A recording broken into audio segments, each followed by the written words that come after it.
ఏది అయినా ట్రై చెయ్యి ఆచి చికెన్ మసాలా. ఆచి చికెన్ మసాలా. పశ్చిమాసియా సంక్షోభం హోటల్ రంగాన్ని తాకింది. 1-2 రోజుల్లో వాణిజ్య గ్యాస్ సిలిండర్ల సరఫరా పరిస్థితి మెరుగుపడకపోతే తమ వ్యాపారాలను మూసివేయక తప్పని పరిస్థితి ఎదురవుతుందని వ్యాపారులు ఆందోళన చెందుతున్నారు. ఆ రంగంపై ఆధారపడిన లక్షల మంది ఉపాధి కోల్పోయే ప్రమాదాన్ని ఎదుర్కొంటున్నారు.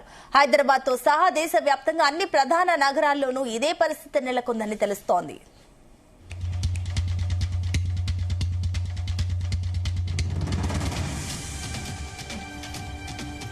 వాణిజ్య గ్యాస్ సిలిండర్ల సరఫరా నిలిపివేయడం రాష్ట్రంపై, ప్రధానంగా హైదరాబాద్ నగరంపై తీవ్ర ప్రభావమే చూపుతోంది. గత 2 రోజులుగా రాష్ట్ర వ్యాప్తంగా ప్రధాన నగరాల్లో అనేక హోటళ్లు మూతపడుతున్నాయి.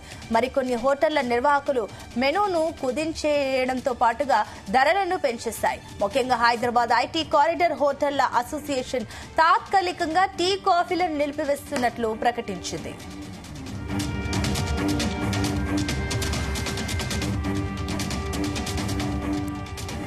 ఇదే అంశానికి సంబంధించి మరిన్ని డీటెయిల్స్ మా క్రైమ్ బ్యూరో చీఫ్ రవితేజ అందిస్తారు. రవితేజ,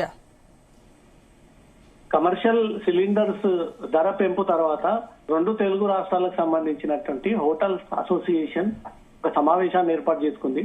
అటు ఏపీలో ఇటు తెలంగాణలో కూడా ఇదే రకంగా ఈ రేట్లతో ప్రజలకు మేము ఈ సర్వీస్ అందించలేకపోతా ఉన్నాము. ఇప్పటికే మార్కెట్ లేక, రియల్ ఎస్టేట్ లేక, ఇక్కడ నుంచి ఆదాయం లేక నడపాలా వద్దా అనే ఒక సిచ్యువేషన్ లో ఈ హోటళ్లు, రెస్టారెంట్లు, ఫుడ్ బిజినెస్ నడుపుతా ఉంటుంటే ఇప్పుడు కేంద్రం తాజాగా తీసుకున్నటువంటి కమర్షియల్ గ్యాస్ సిలిండర్ల పెంపుకు సంబంధించి భారీ భారం తమ పైన మోపుతా ఉన్నారు.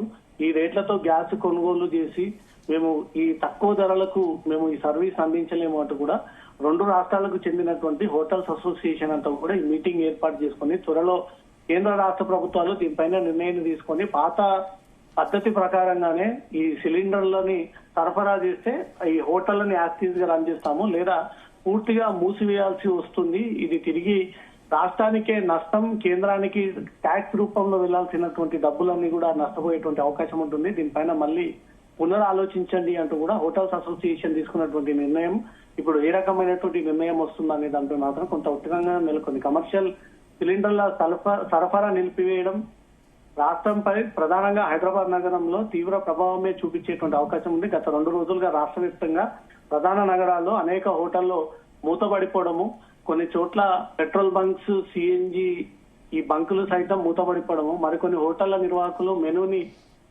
కుదిరించేటువంటితో పాటు ధరలను కూడా పెంచడము, ముఖ్యంగా హైదరాబాద్ ఐటీ కారిడార్ లో హోటల్ అసోసియేషన్ తాత్కాలికంగా టీ, కాఫీలను కూడా నిలిపివేస్తూ ఈ నిర్ణయాన్ని వ్యక్తం చేయడం జరిగింది.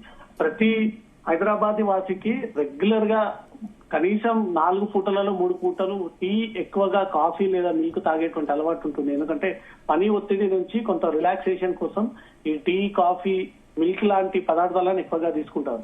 అవి పూర్తిగా ఈ కమర్షియల్ సిలిండర్ కారణంగా ఇంత డబ్బులు పెట్టి ఈ కమర్షియల్ సిలిండర్లు కొని ఈ ధరకే మేము అందించాలంటే ప్రాబ్లం అంటూ మాత్రం అవన్నీ కూడా నిలిపివేశారు. రాను రాను హైదరాబాద్ లో హోటళ్లు కూడా పూర్తిగా మూసివేసేటువంటి సిచ్యువేషన్ కు వస్తా ఉంది. ఈ తక్కువ ధరలకు ఇంత పెద్ద సిలిండర్ భారాన్ని మోపించి మళ్ళీ అదే రేట్లకు అందజేయాలంటే తమతో కాదని అది పూర్తిగా ఎత్తేసేటువంటి అవకాశం ఉంది. హోటల్స్ తీసుకున్నటువంటి నిర్ణయంపై హైదరాబాద్, తెలంగాణ వ్యాప్తంగా తీవ్ర ప్రభావం చూపించేటువంటి అవకాశం ఉంది. హాస్టల్స్ లో గానీ, ఫుడ్ బిజినెస్ లో గానీ ఈ గ్యాస్, ఎల్పిజి సిలిండర్లు, ఆ తర్వాత వ్యాపారవేత్తలు, రోడ్డు మీద చేసుకునేటువంటి వ్యాపారాలు, డొమెస్టిక్ సిలిండర్ గృహానికి సంబంధించినటువంటి కాకుండా ఈ కమర్షియల్ పైన డిపెండ్ అయి ఉన్న వాళ్ళంతా కూడా తీవ్ర ఇబ్బందికి గురవుతా ఉన్నారు. ఎవరు కూడా ధైర్యం చేసి ముందుకు వచ్చి ఆ బిజినెస్ నడిపేటువంటి అవకాశం లేదు. పూర్తిగా ఎత్తివేసి ఈ దుకాణాన్ని మేము బంద్ చేసుకుంటామంటూ మాత్రం ఒక నిర్ణయానికి వచ్చారు. కాబట్టి దీనిపైన కేంద్ర రాష్ట్ర ప్రభుత్వాలు ఏదైనా దాంట్లో మార్పు చేసి మళ్ళీ పాత సిస్టమ్ లాగానే ఈ కమర్షియల్ సిలిండర్లని, పెట్రోల్, గ్యాస్ ఈ పద్ధతులని మార్చి మళ్ళీ యాక్టివ్ గా కొనసాగిస్తుందా, లేదా కొత్త ధరలను ఇంప్లిమెంటేషన్ తీసుకొచ్చి ఆ ప్రకారంగానే ముందుకు వెళ్తుందా అనే దాంట్లో మాత్రం కేంద్ర రాష్ట్ర ప్రభుత్వాలు తీసుకునేటువంటి నిర్ణయం బట్టి ఇక ముందు హైదరాబాద్ లో ఈ ఫుడ్ బిజినెస్ సంబంధించినటువంటి వ్యాపారం పైన ఒక క్లారిటీ వచ్చేటువంటి అవకాశం ఉంది. Sunitha, right, thank you Raviteja.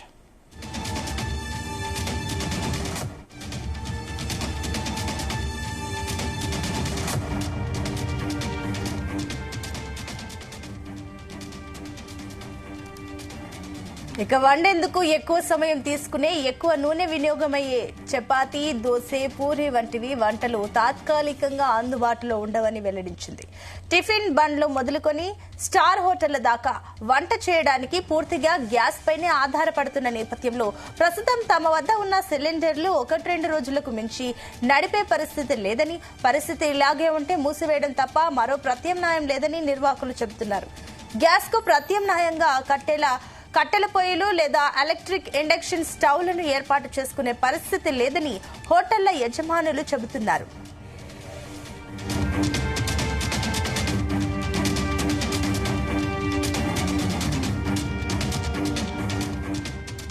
Hyderabad లోని పీజీ హాస్టళ్లు, మెస్సుల్లోనూ వంటకు 90% పైగా గ్యాస్ నే వినియోగిస్తున్నారు. ఇప్పటికే సిలిండర్ల కొరతతో మెనూలో మార్పులు చేశారు. ఎక్కువసేపు వండే వంటలను తగ్గించి అన్నం, సాంబారు, పప్పు, రసం వంటి వాటికే పరిమితం చేస్తున్నారు. 2-3 రోజుల తర్వాత వీటిని పూర్తిగా నిలిపివేసి హాస్టళ్లను తాత్కాలికంగా మూసివేయడం తప్ప ఇంకా నిర్వాహకులు పేర్కొంటున్నారు. ఇక హైదరాబాద్ లో ఎస్ఆర్ నగర్, అమీర్పేట్, కేపీహెచ్బీ, గచ్చిబౌలి, మాదాపూర్, కొండాపూర్, అశోక్ నగర్, దిల్సుఖ్ నగర్ తో సహా పలు ప్రాంతాల్లో హాస్టళ్లు వందల సంఖ్యలో ఉన్నాయి. వీటిలో ఉండే విద్యార్థులు, ఉద్యోగాల కోసం శిక్షణ తీసుకుంటున్న నిరుద్యోగులపై తీవ్ర ప్రభావం పడుతుంది.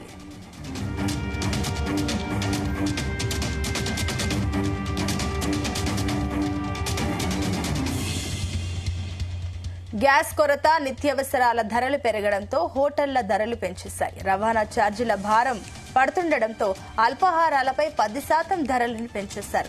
దోశ, పూరి, వడలపై కనీసం 15 రూపాయల వరకు పెరిగాయి. ఇడ్లీ, ఉప్మా లాంటి వాటిపై 10 రూపాయలు పెంచేశారు. పెద్ద హోటళ్లు, రెస్టారెంట్లో 15% ధరలను పెంచారు.